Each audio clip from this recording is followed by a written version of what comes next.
No, no, no, no, no, no. You'll be a hard luck comic. You ain't a hard luck.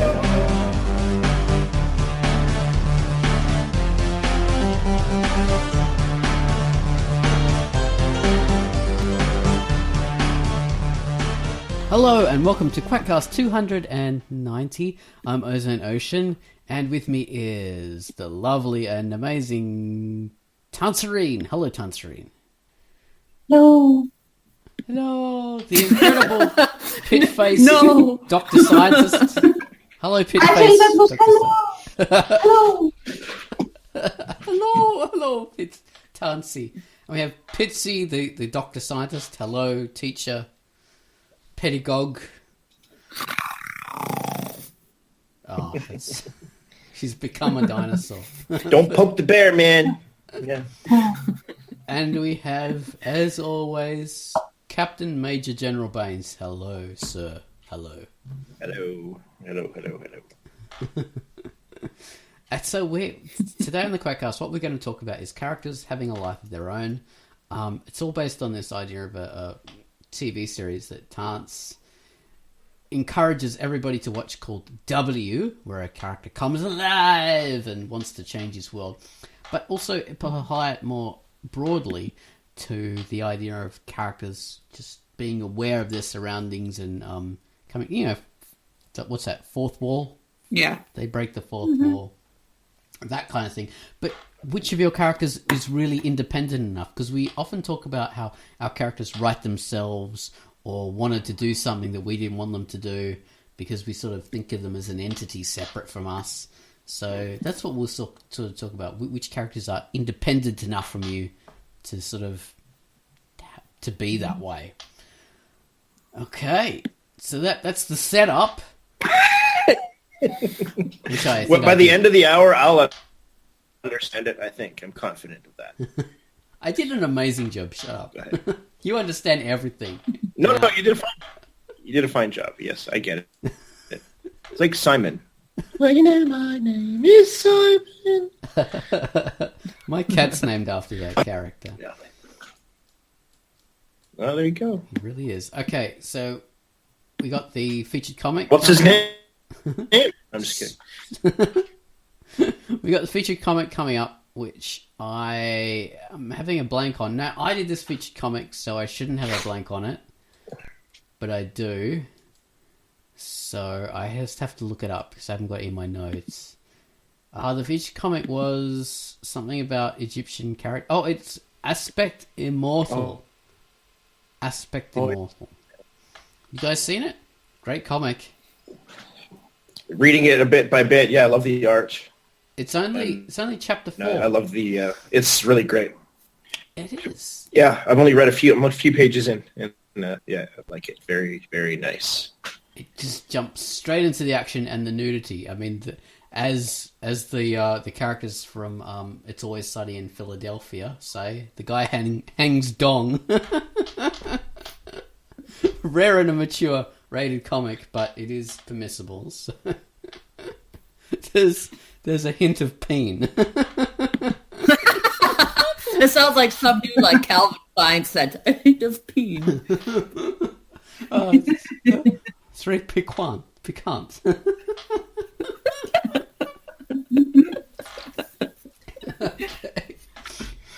Enjoy Aspect Immortal. So here is Ozone Ocean. Hello, I'm Ozone Ocean, and this is the feature for this week.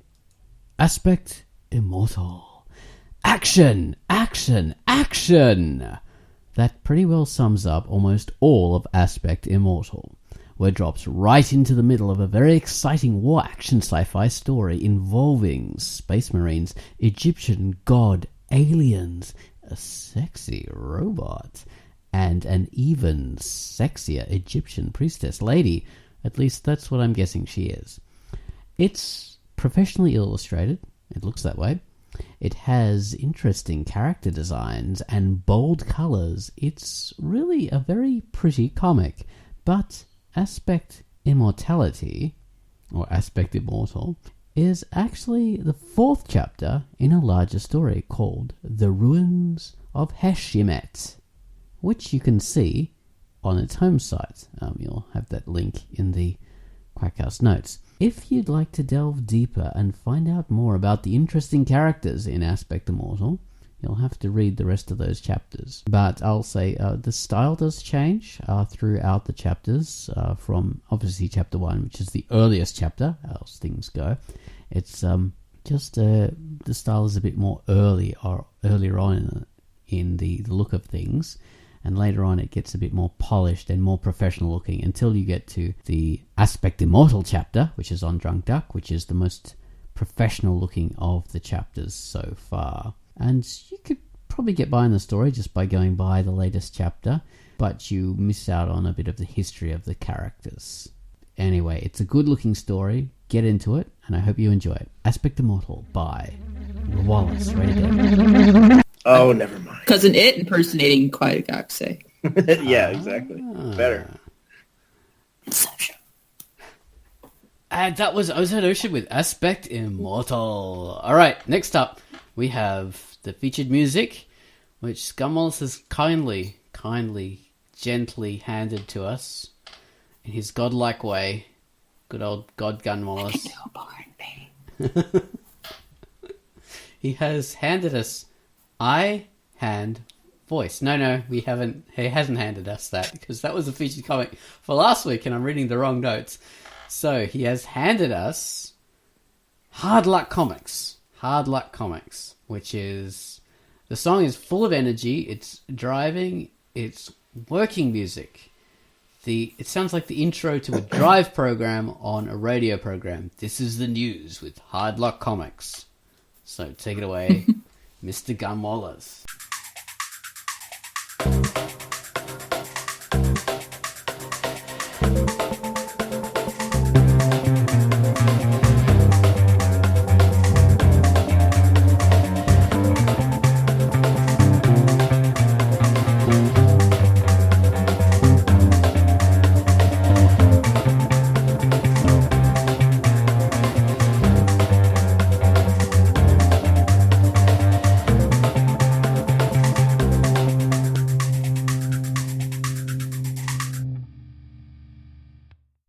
That was Gun Wallace's music for Hard Luck Comics, which you should all read because it's such a cool looking comic. It's really, really fun. Okay, so W, Towns, you've watched this series all the way through, so no spoilers, but give us a short description about what is so special about W, please. You should have warned me about that. Okay. So the story is about it is packaged as a romance between the author's daughter and the main character of the author's webcomic, basically. But in my opinion, that is actually just an excuse to get into a thriller and a pretty existential, let's say, take on what it is to be human and what it means to be alive and free will and all those sort of issues.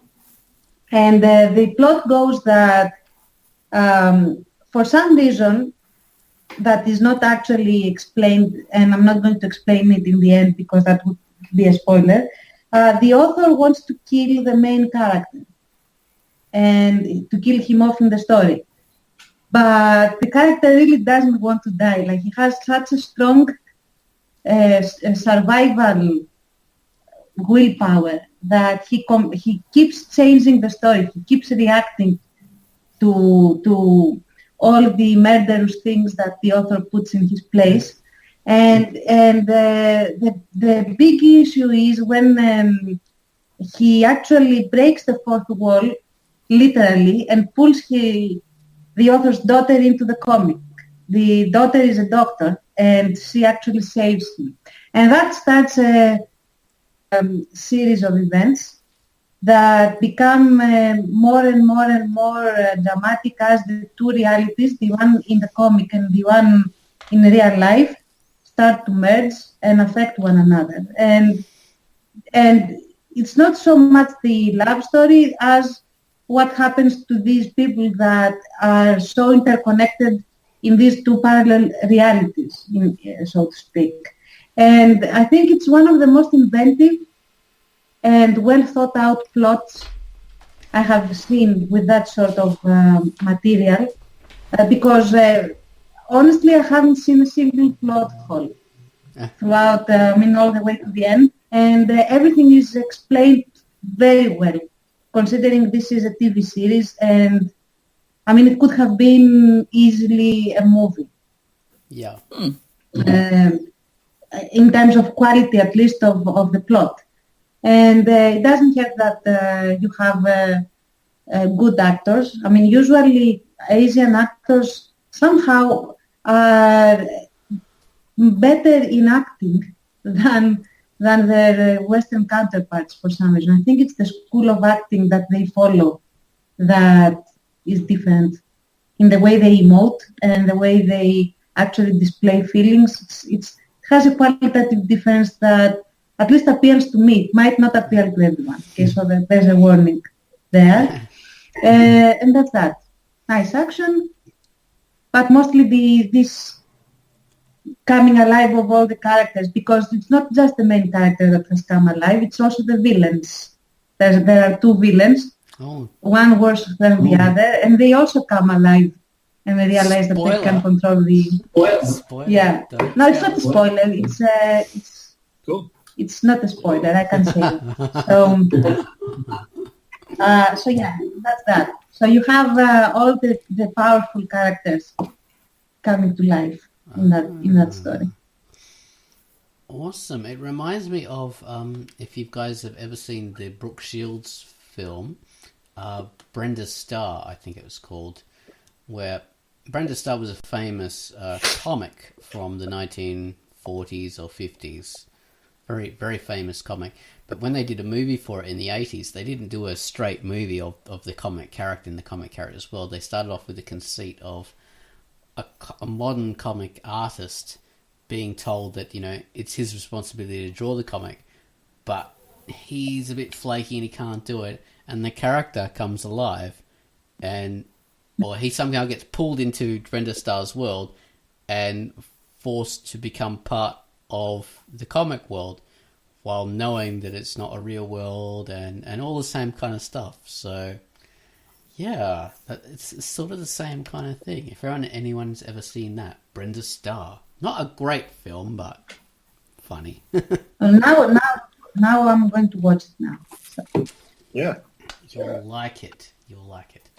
Maybe. Not as good as W, but... It's so known. That great Brendan Fraser movie from way back. You guys ever see it? Hey? Monkey Bone? No, Monkey Bone. It's never. Bizarre. Okay, anyway, it's not a reference. It's a movie nobody saw, but I worked in a video store at the time, so I saw it. It was terrible, but anyway, it was a similar concept. It was terrible. That's my review. Yes. Back when it Baines was just horrible, but. Well, Baines is, for anyone who doesn't know, is a character from Clerks who became self-aware and... Yes.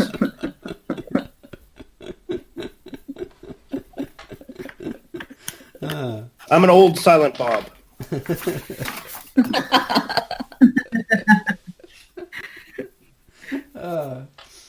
So how do you guys think this relates to comics in general? Well, actually, we don't have to say how we think it relates, because we have these interesting people who have decided to contribute to my thread. So we can read out some people's posts. Fantastic. So we can delegate the responsibility of it. Oh my god, my browser stopped working. Don't do this to me. I have to look at my fucking notes. Okay. That did it. Alright, yeah, so finally. So we're actors sort of performing these posts by people about Wow, this is so meta. Isn't it? I don't think so. What if we came to life? What if we I'm so did? tired.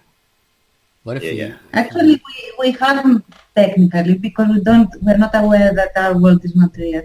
So we're Yeah. We're still invested in the world our author has I created need for us. coffee for this shit.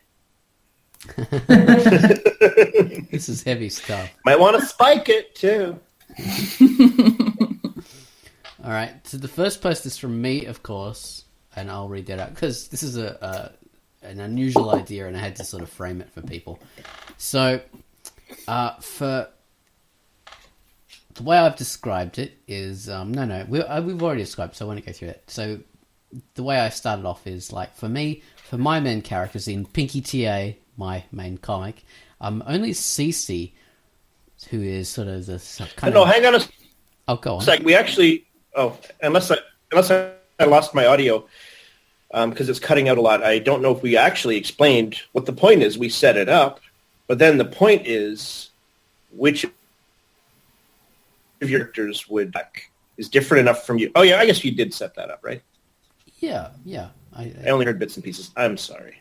Go ahead. Yeah, you're right. So which of... I'm all confused. So, like the TV show, which of your characters is independent enough from you, that they could really take on a life of their own and sort of be in that kind of situation? Which of your characters sort of tends to drive the story on their own terms, so to speak, because they're so unlike you in their way of thinking. They're almost an independent entity. In my comic... in Pinky TA, Cece is the only one who does that. She's the kind of villainous counterpart to Pinky. Pinky is a little bit too much like me in the way that she thinks. She's not independent enough from my mind, my values and things, and the way I think a character should react in various situations to various things happening. Ace Kincaid, another main character, he's not really developed enough. He's all reaction, plot moving, and stereotype rather than his own thing. And other characters like Betty and Colin, who are latterly some other main characters, they're not really full voices, just sort of people who were there like to add humor and that kind of thing. They're not really fully developed characters. Whereas Cece, in my mind, I've sort of developed her into an independent character, and when I think about how she reacts and stuff like that, I'm thinking about something other from me and how like a stranger would behave, like someone else, another person rather than a character. So yeah, Cece is her own developed character. She's independent enough from me that I don't really feel like I guide her thinking. She's different enough from me that anything in my brain is separate from hers. If any of my characters could come to life and be an antagonist to me, it would be her. But I would also be very scared because the person I initially created that became this person is rather is very independent and thinks very differently, doesn't have the same values as me about life and humanity and any of that, and she would probably kill me. She would, if she deemed that was necessary. That's what she'd do. So yeah, please never come to life. Stay a comic character. So yeah, Tance, you had the next post, didn't you? Yeah. You can read it in a funny voice if you want. No, please. I'm terrible at that. Give us an American accent. I'd love to hear it. Oh, my goodness. You don't have to if I'm it not makes sure. you uncomfortable, dude. Yeah, I really, seriously, I don't know how to do accents. Dude, it's fine. It's fine. Yeah, you don't have to. Well, do the Greek one that you do so well. Okay, well, that's fine. Okay, sorry guys. Someone has to teach me at some point. Maybe then I can diversify.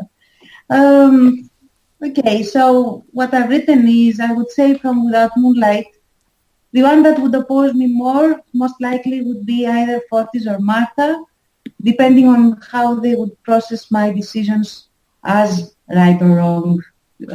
If they felt I was wrong or unfair, they would do what they could to control the story themselves and be my antagonists. Otherwise, they would work with me.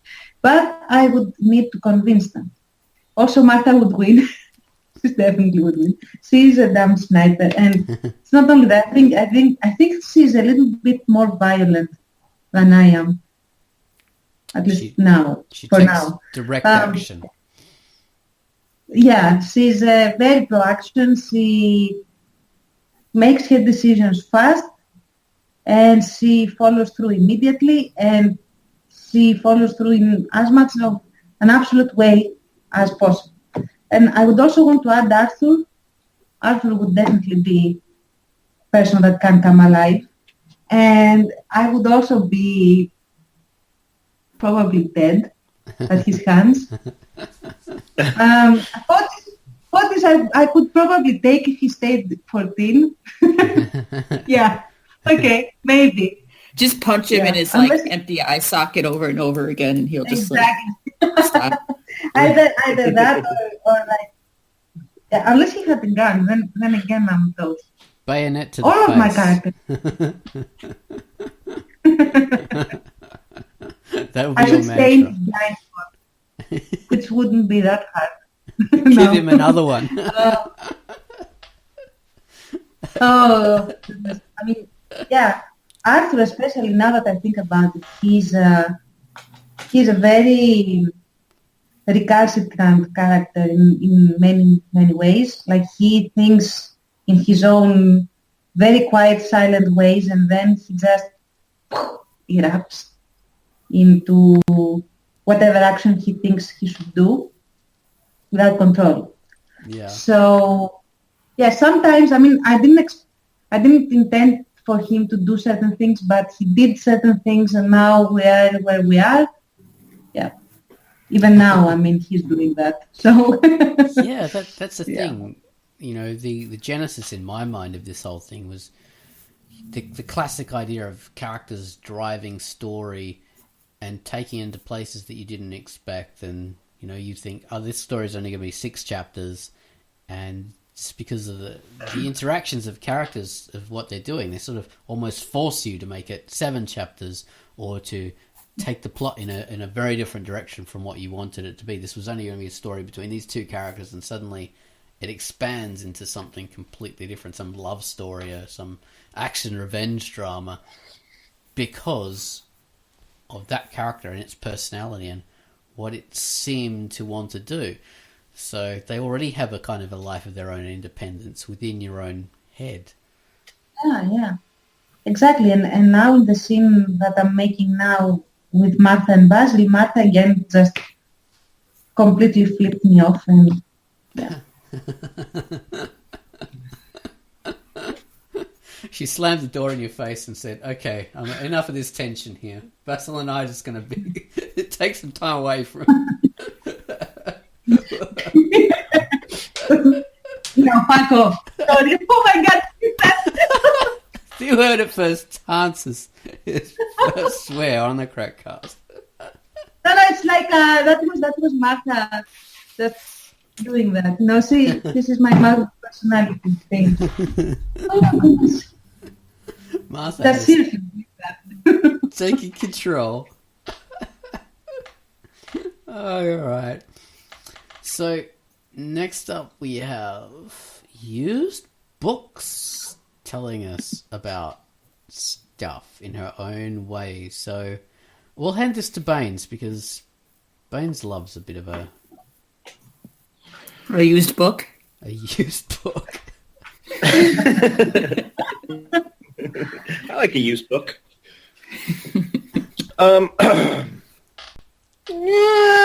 Off-topic tangent. Killing off a main or empathetic character, unless it has significant plot or purpose, is just lazy writing, in my humble opinion. In a way to evoke, it's a way to him without making any effort. Killing off antagonists is lazy too. It's an easy out situation. I switched to Bernie Sanders there for some reason. On topic, my characters would hate me. Mike would hate me most of all. Kaida would murder me for real. Others might just sit me down with a list of grievances. I have actually had some legitimate negotiations with my characters when it comes to writing, mostly with Tristan, who tends to write himself into stories. If an arc isn't working, I try to get in the minds of the characters to gauge realistic reactions rather than force the plot. More than a couple times, the solution was, there's no way Tristan wouldn't get involved in this. It happens with other characters too, but he seems to do it the most.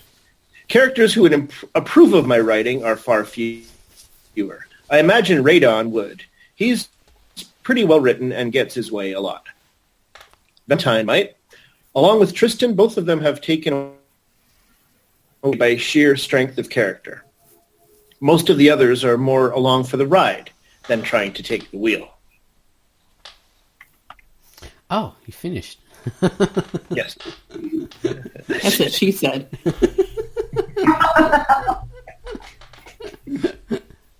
The cadence was messing me up. All right. I'm sorry. I don't even know what I was doing there. I mean, No, you did a good job.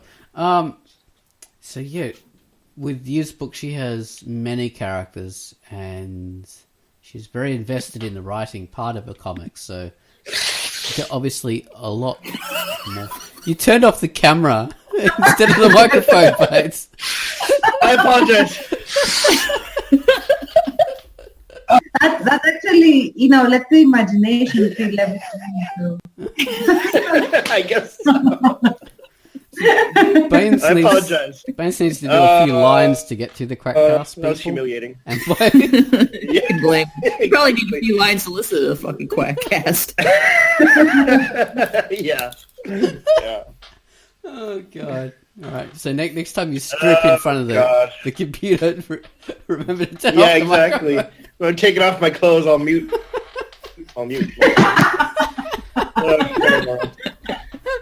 That was beautiful. Oh, all right. All right. That's so His book, she's a writer, so her characters are very developed in her head already. So, whereas with me, I'm not so much of that kind of thing. So only one of my characters is like that. But his book has graduated to a stage where all her characters are independent. So she would have a whole world going on there if she was in that TV show, not just one character. Okay, next up we have Kim Luster to tell us about the wonders of her world, which is the God Strain. The God Strain. So, Kim Luster says, "What is this taking a life of their own you speak of? My character, Kimberly, not only has a life of her own, but is trying to decide whether I should have one or not. Seriously, I've read of this phenomenon where somewhere on DD, here we brought it up once. Maybe I've been in the comments of someone's comic. No matter, it is a real thing. And Rice once described the obsession she had with the vampire Louis when she first started writing her chronicles. Lestat was supposed to be a flamboyant, supporting character, but she said there was something about him. Something. How he wouldn't stop and go away. How he demanded to be front and center, if you know what I mean. He sort of forced her hand.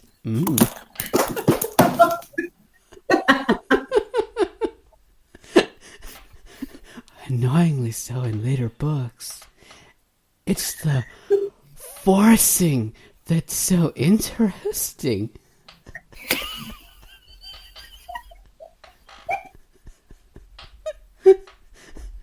I don't know how many gut-strained pages and scenes I've started when I had a definite idea of what was going to happen.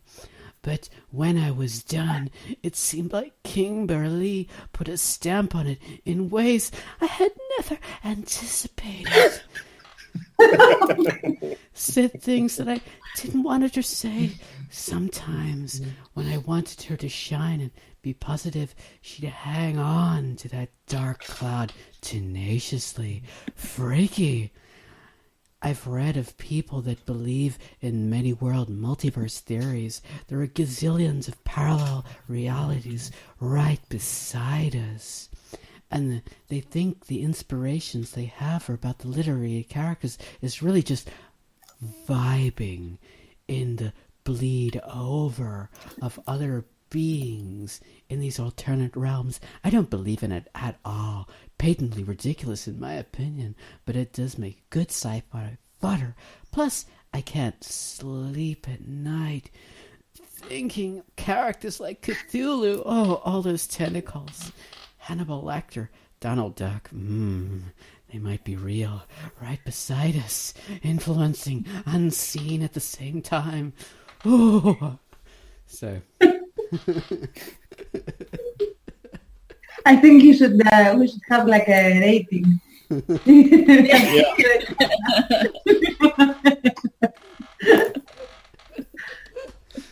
I want to live in Kimberly's world. That sounds amazing.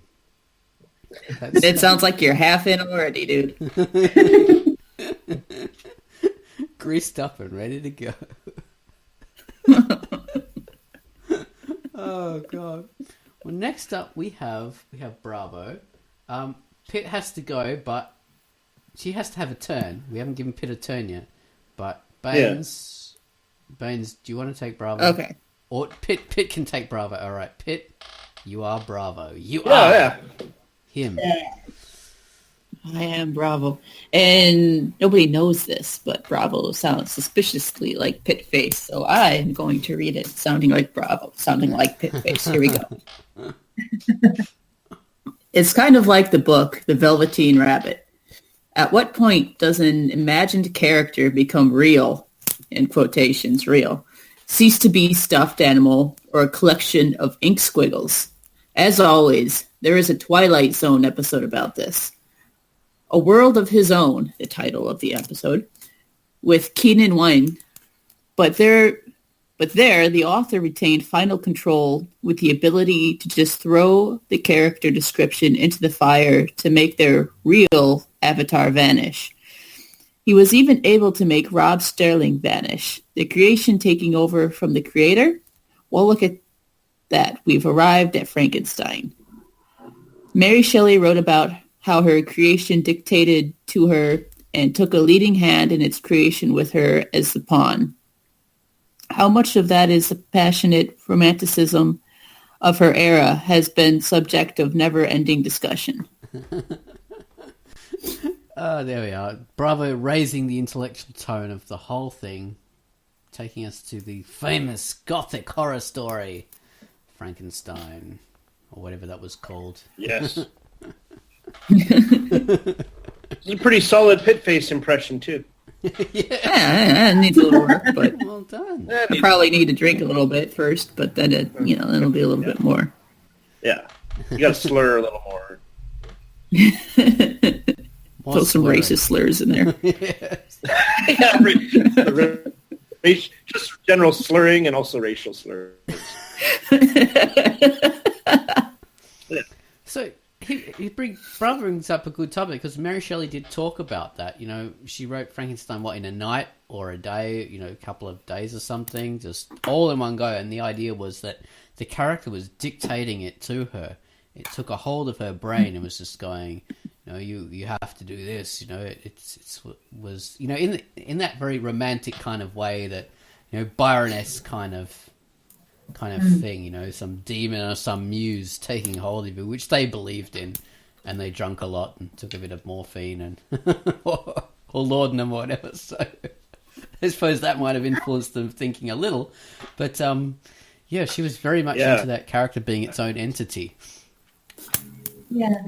I think many authors have said the statements along the lines of don't control the characters and just write down what happens, in a sense. I have heard a lot of authors make comments like that, but at some point, after a point in the story, the characters come alive. The moment you know them really well, you know how they would react. So there are ways that you cannot write them in because you know that they wouldn't do that. And that's the point, I think, that they do come alive, in a sense. Yeah, they have... I agree with that, yeah. That's how I interpret that. Whatever. Yeah, they're so fully formed yeah. that they have ways that they will respond and react, and some things make them happy, some things make them angry. They have their own motivating factors that inform their actions. Excellent point. All right. Next up, we have Amelius. That's a great thing about doing a continuing comic with the same characters too, right? Like it gets written for you times. Like it just kind of happens. That is cool. Definitely.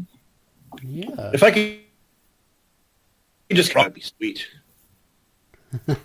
have your characters do the writing for you instead. Yeah. They can phone it in for you. Do the inking. the bloody inking. Yeah. I like that. Yeah, don't have to do the writing for you. Have them do the art for you. Yeah. The drama, and that is the fantasy of someone that makes webcomics, because in the drama, when it comes alive, magically the comic is also made. Like it draws itself. Okay, awesome. You can imagine an entire sweatshop. Oh, yeah. Yeah, exactly. Yeah. That's a good story, man. There's a good story in there too.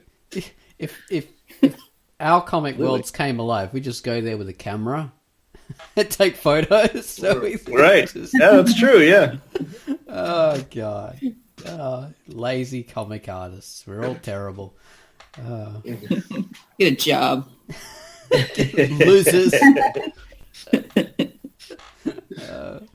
So next up we have Mrs. Amelius, Amy, the author of many great comics, including Unlife is Unfair and Charby the Vampire, and also Charby the Vampire rebooted or redone or whatever. They're all good comics. Exactly. Retooled. So, who's going to do... Rewinded. Yeah. Don't be distract you with nonsense. Please, let's go. I'm sorry. We got like 20 minutes to go in this Quackcast, Bane, so as long as you can keep on stretching it out. That's fine. Okay. Reiterated. Excellent. Reimagine. That's Regurgitated. Oh. Now we have criticism. Oh, I love it. Oh, I can't think of any, sorry. It ends with you, Pit. So, Tance, do you want to be our... Recalibrated. Oh, I'm recalibrated. Sorry. I just had to derail one more time. Do you think... Okay, I'll do that in my excellent Greek accent. In Greek, too. I could if you want me to, but who would understand me? All our Greek listeners. There's like a million of them.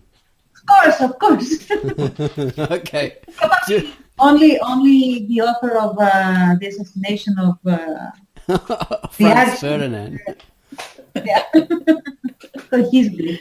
Okay. Oh, cool. So, to be honest, almost all of them for me, it's to the point where I hardly feel like I have any right to claim them as creations.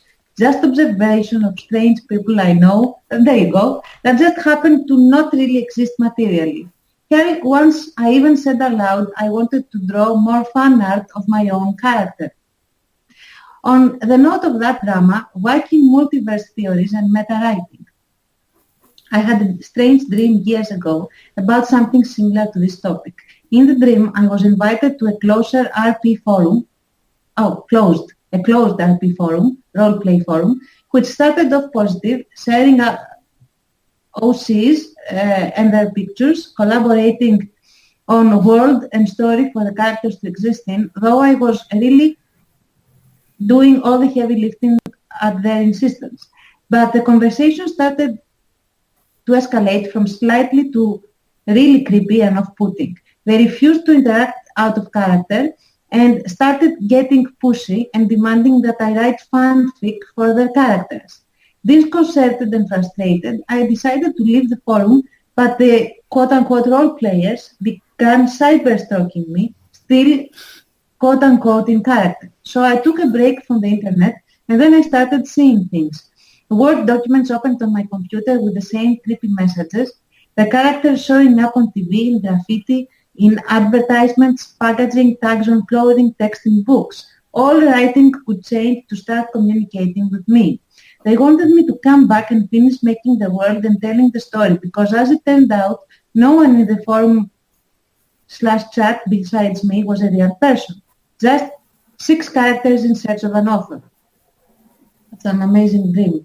That would be a cool story. Like do it in the store in the style of like Train Spotting or something. Yeah, and it actually could be a horror movie. Yeah, as well. It's a horror movie for like modern people who use the internet. So really use in a modern way. Whereas a lot of things are sort of like some 90s idea of the internet, you know? Whereas this is fully modern, using all of the tools and social media that we do. So it's just so current, which appeals to me. You could imagine that actually happening. Someone make this comment.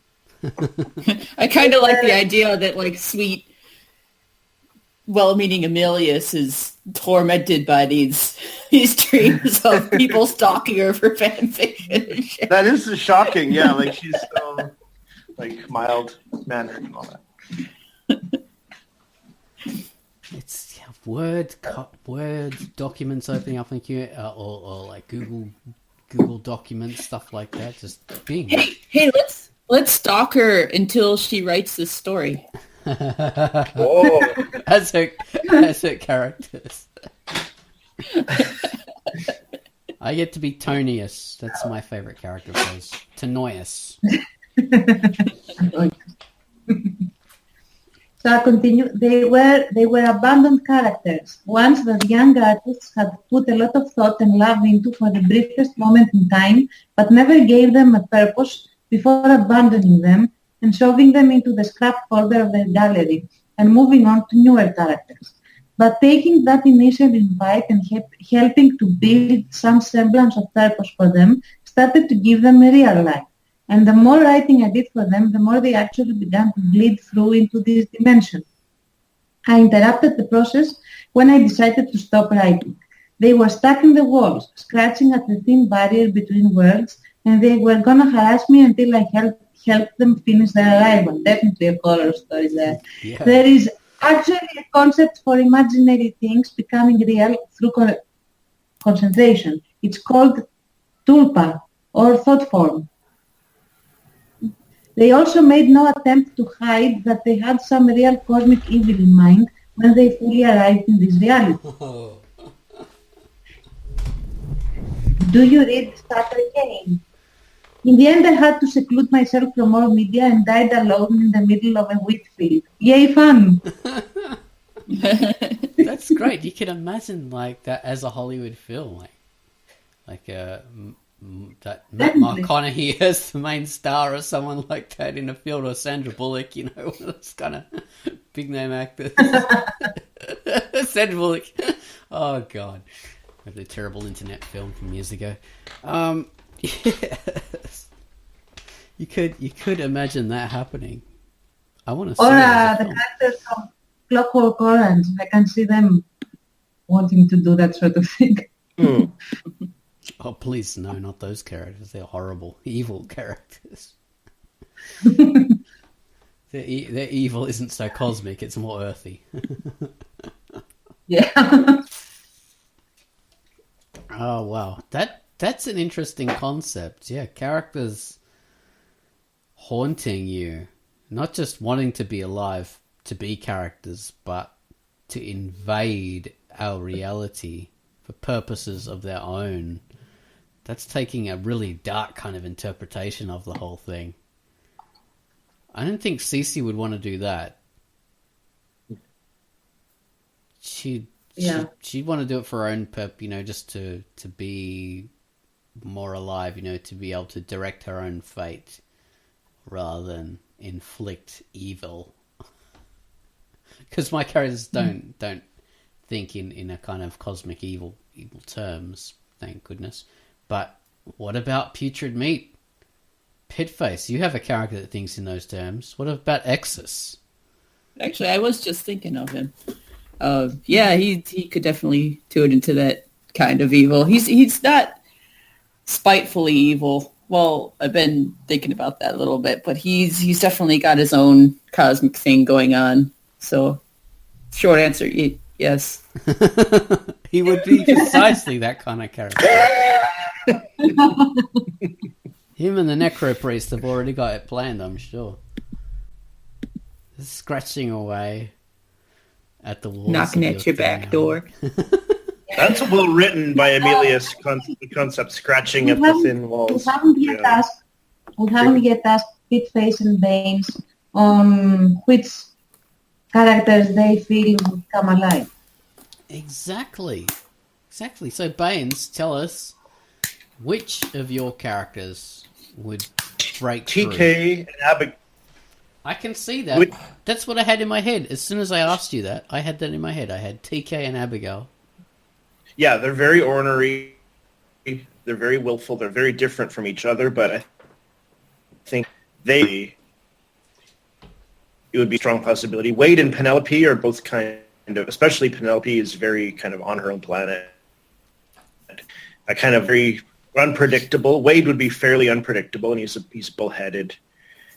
And then there are some sort of standalone characters, some one-time appearances that I would be terrified if they came to life. I had a creature called Long Tim, who was kind of like some kind of ghost or something like that. He scared me, kind of. Just the idea of what he might be. He's kind of unexplained, sort of like there's something there. I didn't even figure out exactly what he was, but he was kind of scary. A couple of villains here and there, but yeah, definitely TK Abigail, possibly Penelope and Wade. They're chaotic. TK's a bit chaotic. Yeah, but I think we might get along though. Oscar and Harley, I don't know. I think Oscar would have the imagination. Harley would have the kind of. I don't know. Yeah, my head doesn't go to them as candidates. It'd be TK and Abigail mostly to me. Yeah. Same. That's what I was thinking. Our consensus. We have it. Okay. Right, Pip. What about, say, in the epic of Putrid Meat? Blitz off Putrid Meat. Blitz Meat. I was thinking about this, and there aren't really any characters that really do anything that differ from what I intend. I think mainly because the way I write both of these stories is just so off the cuff that whatever I'll have a loose concept, and then the characters will just kind of mold it. It just comes from somewhere inside my pit stew. So she's pointing to her head. The puddle of my thoughts. So, I don't really have anybody who's really taken on a personality that I didn't really expect, because I don't really expect a certain personality when I make a lot of these guys. Like, for example, with the Epic of Blitzov, one of the reasons why I love writing it so much and why I keep on updating it more than probably any of my other comics right now is because it's in this primordial development where the characters are developing as well as I write them. And I'm excited to meet them. You know, they're not really surprising me because I don't know them yet. Oh, cool. Developing as they go, slowly embryonically forming. But Blitzov has a very strong kind of character. See, I don't know if he does. I mean, I can't define yet certain things that he would do or would not do. The way he's ruminating on brainworms at the moment is surprisingly well formed. See, for him, I guess the way he's been developing has also been in line with my own thoughts. So, like these past months, I've really kind of studied up on death a little bit and really been interested in it as a, you know, what it means to different people and like morticians and whatnot, like how do they view death? And I don't know why, but it's interesting, you know. And when you learn about these kind of things, you can't help but ruminate about it. And so a lot of these things I kind of pour into Blitzov a little bit because I have nowhere else to put them. So in that way, that input has actually shaped the story rather than the story shaping itself, I guess. So it's just kind of forming. It's like taking a big mass of Play-Doh and just like throwing other masses of Play-Doh at it to see what sticks, and then like maybe you'll have something really cool when you're done. All right. Well, that does a point does occur to me, because you said you have nowhere else to put it, so you couldn't put those words in the mouth of Bones or Tread, for example. Only Blitzov would be able to think about that kind of thing, because it's unthinkable that Bones is someone who really cares about life and mortality. Doesn't give a... Well, it means nothing to him.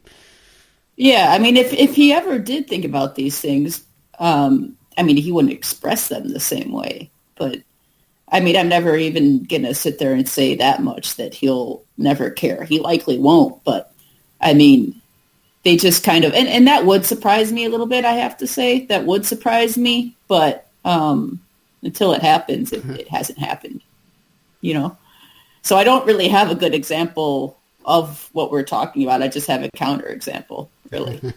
Well, what I meant was, say, even Tread, for example, he is formed enough that there are certain patterns of thinking and ways of reacting that you couldn't just really force him to suddenly get into a love story with a love story, not a kind of mechanical kind of love story like him and well, like Eddie, cliche love story. No, I mean, but like, I mean, maybe someday, maybe you've given me an idea. Maybe I'll find a way to make the poor guy fall in love. I don't know. You know, the way you talk about this, I think that the way that you approach your characters, it sounds to me, I'm not presuming anything, but it sounds to me that they are already alive, people, personalities that are already there, and like you are just starting to discover them as we would someone that we meet.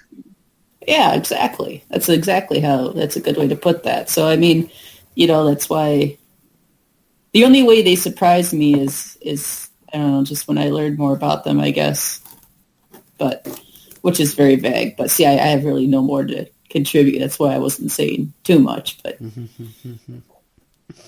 oh, that's interesting. A quackcast about some topic where we haven't forced Pitface to be, you know, front and center, and we've said, okay. Well, no, I mean, because it only makes sense because I'm here and I'm supposed to participate. But like, I don't know. I didn't have much to say. I was learning. I'm learning. I represent that part of the audience who is here as a learning experience. I present such questions that they might have on their behalf. I like it. Or you are so advanced in having fully formed, completely alive characters that you actually are way ahead of us because you are already meeting these people. Whoa. Mind blown. Mind blown. Yeah. That's it. When Pitt isn't on the Quackcast, he's secretly meeting her characters in secret assignations.